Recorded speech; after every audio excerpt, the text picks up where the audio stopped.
আকাশবাণী কলকাতা। খবর পড়ছি শুভব্রত মুখোপাধ্যায়। বিশেষ খবর। প্রধানমন্ত্রী নরেন্দ্র মোদী বলেছেন, বিশ্বজুড়ে ভারতে তৈরি জিনিসের চাহিদা বৃদ্ধি পাবার ফলে রপ্তানি বাণিজ্যের পরিমাণ ৩০ লক্ষ কোটি টাকার লক্ষ্যমাত্রা অর্জন করেছে। প্রধানমন্ত্রী এদিন ৮৭তম মন কি বাত অনুষ্ঠানে দেশের খুচরো ব্যবসায়ী ও দোকানদারদের সরকারের জেম পোর্টালের মাধ্যমে পণ্য বিক্রি করার আহ্বান জানিয়েছেন। শ্রী মোদী গ্রীষ্মে জল সংরক্ষণের লক্ষ্যে দেশের প্রত্যেকটি জেলায় অন্তত ৭৫টি করে অমৃত সরোবর বানানোর আহ্বান জানিয়েছেন।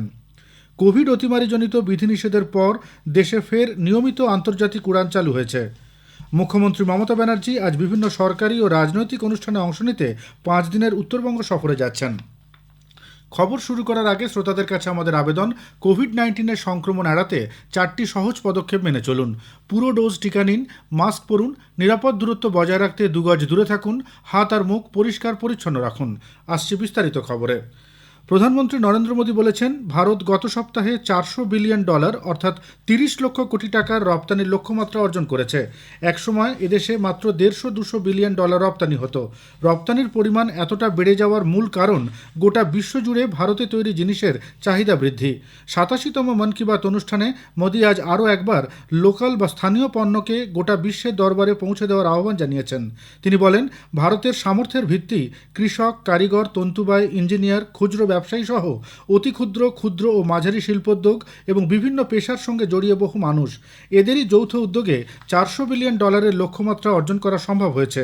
এ প্রসঙ্গে তিনি অসমের হাইলাকান্দির চামড়া শিল্প, উসমানাবাদের তাঁতের পণ্য, বিজাপুরের ফল চাষ, চন্দৌলের ব্ল্যাক রাইস, লাদাখের অ্যাপ্রিকট, তামিলনাড়ুর কলা, হিমাচল উত্তরাখণ্ডের বাজরার দানা, অন্ধ্রপ্রদেশের কৃষ্ণা ও চিত্তুর জেলার আম, ত্রিপুরার তাজা কাঁঠাল এবং নাগাল্যান্ডের রাজালঙ্কার রপ্তানির প্রসঙ্গ উল্লেখ করেন। শ্রী মোদী এদিন ছোট দোকানদারদের সরকারি জেম পোর্টালের মাধ্যমে সরকারের কাছেই পণ্য বিক্রি করার আহ্বান জানিয়েছেন। তিনি বলেন, ইতোমধ্যেই গভর্নমেন্ট মার্কেট প্লেস বা জেমের মাধ্যমে ১ লক্ষ কোটি টাকারও বেশি কেনাকাটা হয়েছে।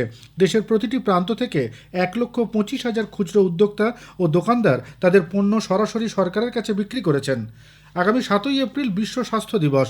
এই উপলক্ষে প্রধানমন্ত্রী এদিন স্বাস্থ্য সুরক্ষা প্রসঙ্গে ভারতীয় চিন্তাধারার গুরুত্বের কথা স্মরণ করিয়ে দিয়েছেন। এ বিষয়ে তিনি আয়ুর্বেদ ও যোগের প্রতি গোটা বিশ্বের আগ্রহের কথা উল্লেখ করেন।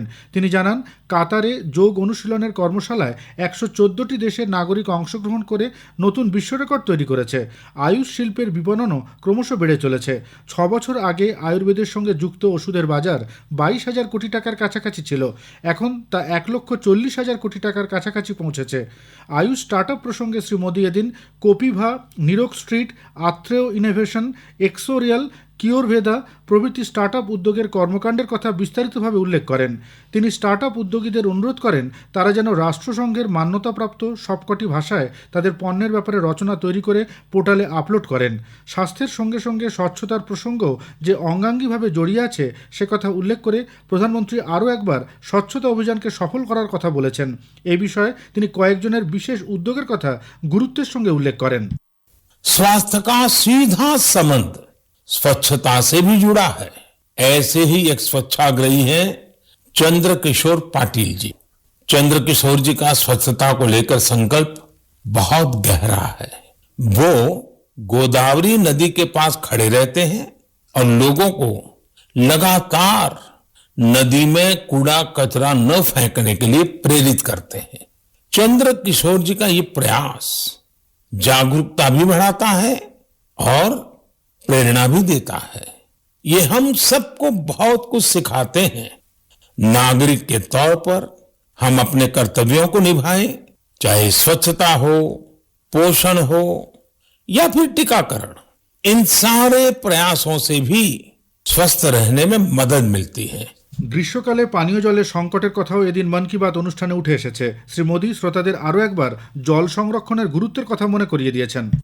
पानी की एक एक बूंद बचाने के लिए हम जो भी कुछ कर सकते हैं वो हमें जरूर करना चाहिए। इसके अलावा पानी की रिसाइकलिंग पर भी हमें उतना ही जोर देते रहना है। घर में इस्तेमाल किया हुआ जो पानी गमलों में काम आ सकता है, गार्डनिंग में काम आ सकता है, वो जरूर दोबारा इस्तेमाल किया जाना चाहिए। थोड़े से प्रयास से आप अपने घर में ऐसी व्यवस्थाएं बना सकते हैं। रहीमदास जी सदियों पहले कुछ मकसद से ही कहकर गए हैं कि रहमन पानी राखिए बिन पानी सब सुन। তিনি চেন্নাইয়ের কৃষ্ণমূর্তিজির দিঘি ও পুকুর পরিষ্কার করার উদ্যোগ, মহারাষ্ট্রের রোহন কালের শত শত স্টেপ ওয়েলস বা সিঁড়িযুক্ত পুরনো নলকূপ সংস্কারের প্রয়াস, সেকেন্দ্রাবাদের বংশীলালের পেটকুয়া সংস্কারের কথা উল্লেখ করেছেন। শ্রী মোদী বলেছেন, গুজরাতে এ ধরনের কুয়োকে ভাব বলা হয়। সে রাজ্যে এই কুয়ো সংরক্ষণে জল মন্দির যোজনা বড় ভূমিকা পালন করেছে। এইসব এলাকায় জলস্তরের বৃদ্ধি হয়েছে। এই বিষয়গুলি তুলে ধরে প্রধানমন্ত্রী ব্যক্তিগত উদ্যোগে চেক ড্যাম বানানো, বৃষ্টির জল সংরক্ষণ করার সমষ্টিগত প্রয়াস শুরু করার আহ্বান জানান। তিনি বলেন, স্বাধীনতার অমৃত মহোৎসবে দেশের প্রত্যেক জেলায় অন্তত ৭৫টি করে অমৃত সরোবর বানানো যেতে পারে। নরেন্দ্র মোদী বলেছেন, কিছুদিন আগে ২৩শে মার্চ শহীদ দিবসের দিন কলকাতার ভিক্টোরিয়া মেমোরিয়ালে বিপ্লবী ভারত গ্যালারির উদ্বোধন হয়েছে। ভারতের বীর বিপ্লবীদের প্রতি শ্রদ্ধা জ্ঞাপনের জন্য সৃষ্ট এটি একটি বিশেষ গ্যালারি। তিনি প্রত্যেককে গ্যালারিটি ঘুরে দেখার অনুরোধ করেন। এপ্রিল মাসে মহাত্মা ফুলে ও বাবা সাহেব আম্বেদকরের জন্মজয়ন্তী। তাঁদের ঐতিহ্যের কথা বলতে গিয়ে শ্রী মোদী বলেন, महात्मा फुले की इस चर्चा में सावित्रीबाई फुले जी का भी उल्लेख उतना ही जरूरी है। सावित्रीबाई फुले ने कई सामाजिक संस्थाओं के निर्माण में बड़ी भूमिका निभाई। एक शिक्षिका और एक समाज सुधारक के रूप में उन्होंने समाज को जागरूक भी किया और उसका हौसला भी बढ़ाया। दोनों ने साथ मिलकर सत्य शोधक समाज की स्थापना की, जन जन के सशक्तिकरण के प्रयास किए। हमें बाबा साहब आम्बेडकर के कार्यों में भी महात्मा फुले के प्रभाव साफ दिखाई देते हैं। আগামী মাসে নবরাত্রি সহ একাধিক ধর্মীয় অনুষ্ঠান ও উৎসব রয়েছে। এই উৎসবগুলি পালনের মাধ্যমে শ্রী মোদী বৈচিত্র্যের মধ্যে ঐক্যকে দৃঢ় করার আহ্বান জানান। कुछ ही दिन बाद ही नवरात्र है। नवरात्र में हम व्रत, उपवास, शक्ति की साधना करते हैं, शक्ति की पूजा करते हैं। यानी हमारी परंपराएं हमें उल्लास भी सिखाती हैं और संयम भी। संयम और तप भी हमारे लिए पर्व ही है। इसलिए नवरात्र हमेशा से हम सभी के लिए बहुत विशेष रही है। नवरात्र के पहले ही दिन गुड़ी पड़वा का पर्व भी है। अप्रैल में ही ईस्टर भी आता है और रमजान के पवित्र दिन भी शुरू हो रहे हैं। हम सबको साथ लेकर अपने पर्व मनाएं, भारत की विविधता को सशक्त करें और सबकी यही कामना है। খবর শুনছেন আকাশবাণী কলকাতা কেন্দ্র থেকে। কোভিড অতিমারিজনিত কারণে ভারতে নির্ধারিত আন্তর্জাতিক উড়ান ২ বছরেরও বেশি বন্ধ থাকার পর গত মধ্যরাত থেকে ফের নিয়মিতভাবে চালু হয়েছে। অসামরিক বিমান চলাচল মন্ত্রক অতিমারিজনিত কারণে নিয়মিত আন্তর্জাতিক উড়ানের নিষেধাজ্ঞা জারি করেছিল। পরে নানা ধরনের বিধিনিষেধ পালনের মাধ্যমে উড়ান চালু করা হয়। এবারে মন্ত্রক জানিয়েছে, স্বাস্থ্য মন্ত্রকের চালু কোভিড বিধি মেনেই নিয়মিত উড়ান চলবে। তবে কোভিড নির্দেশিকায় ৩টি আসন ফাঁকা রাখার নিয়ম, বিমান কর্মীদের পিপিই কিট পরে থাকার নির্দেশ প্রত্যাহৃত হচ্ছে। তবে মাস্ক পরা বাধ্যতামূলক থাকছে। অন্ধ্রপ্রদেশে এক মর্মান্তিক বাস দুর্ঘটনায় আজ ভোর রাতে ৭ জনের মৃত্যু হয়েছে।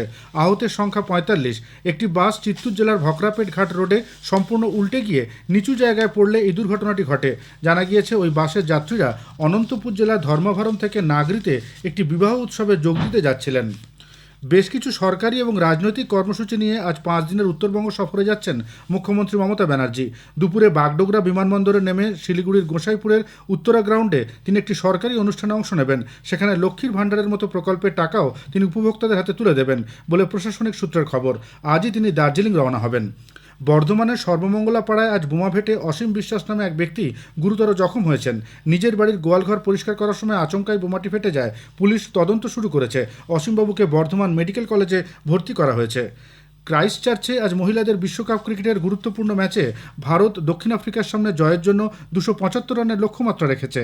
টসে জিতে ভারতীয় দল প্রথমে ব্যাট করার সিদ্ধান্ত নেয়। নির্ধারিত ৫০ ওভারে তারা ৭ উইকেটে ২৭৪ রান করে। স্মৃতি মান্ধানা ৭১, অধিনায়ক মিতালি রাজ ৬৮ এবং শেফালি ভার্মা ৫৩ রান করেন। একটু আগে পাওয়া খবরে জানা গেছে, দক্ষিণ আফ্রিকা ৩৭ ওভারে ৪ উইকেটে ১৮৩ রান করেছে। ওয়েলিংটনে অপর ম্যাচে ইংল্যান্ড ১০০ রানে বাংলাদেশকে হারিয়ে শেষ ৪-এ জায়গা করে নিয়েছে।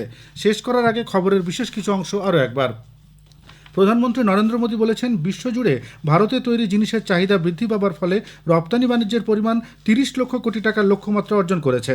প্রধানমন্ত্রী এদিন ৮৭তম মন কি বাত অনুষ্ঠানে দেশের খুচরো ব্যবসায়ী ও দোকানদারদের সরকারের জেম পোর্টালের মাধ্যমে পণ্য বিক্রি করার আহ্বান জানিয়েছেন। খবর শেষ হলো।